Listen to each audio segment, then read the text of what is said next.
उस शख्स को आवाज़ दी जाए जिसकी आवाज़ सारी दुनिया में वॉइस ऑफ अमेरिका के हवाले से सुनी जाती है, जिनका कॉलम हिंदुस्तान के तमाम बड़े अखबारात की जीनत बनते हैं, और जो हमारी समाज की नब्ज़ पे हाथ रखने वाला हमारे अहद का बहुत ही मोतबर सहाफ़ी जनाब सुहेल अंजुम साहब, नामा निगार वॉइस ऑफ अमेरिका दिल्ली। जनाब सुहेल अंजुम साहब 1 जुलाई 1958 को लहरसन बाजार जिला बस्ती उत्तर प्रदेश के एक इल्मी घराने में पैदा हुए। आपने इब्तदाई तालीम के बाद 1982 में मुस्लिम यूनिवर्सिटी अलीगढ़ से उर्दू में MA किया। 1987 में दिल्ली आकर बाज़ाब्ता तौर पर सहाफ़त से वाबस्ता हुए। आपने कई अखबारात में काम किया। 2008 में आपने कौमी आवाज़ छोड़ने के बाद radio voice of America Washington के लिए दिल्ली से जुज़ वक्ती वॉइस रिपोर्टिंग करने लगे।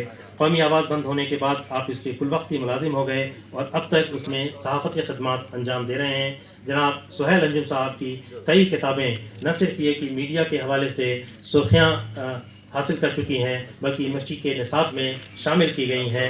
आपको सहाफ़त और मीडिया के मौजू पर स्पेशलाइजेशन हासिल है। अब तक आपकी 20 से ज़ायद किताबें शाये हो चुकी हैं, जिनमें 10 किताबें सहाफ़त और मीडिया के मौजू पर हैं, जिनमें कई किताबों को अवार्ड से भी नवाजा गया है। मुख्तलिफ सेमिनारों में सैकड़ों मकाले पेश कर चुके हैं। आप press club of India, Delhi Urdu academy और ऑल इंडिया मुस्लिम मजलिस मुशावरत के मेंबर हैं। आपके कॉलम मुल्क व बैरून मुल्क के मुतअद्दिद बड़े अखबारों में तवातुर के साथ शाया होते हैं। अब तक आपके तकरीबन 10,000 मज़ामीन बैरून मुल्क के और मुल्क के अंदर शाया हो चुके हैं। आपके सहाफ़ती खदमात के एतराफ़ में आपको मुतअद्दिद अवार्ड और इनामात से नवाजा गया है। जनाब सुहेल अंजुम की खिदमत में अवार्ड बराए सहाफ़त पेश किया जाता है।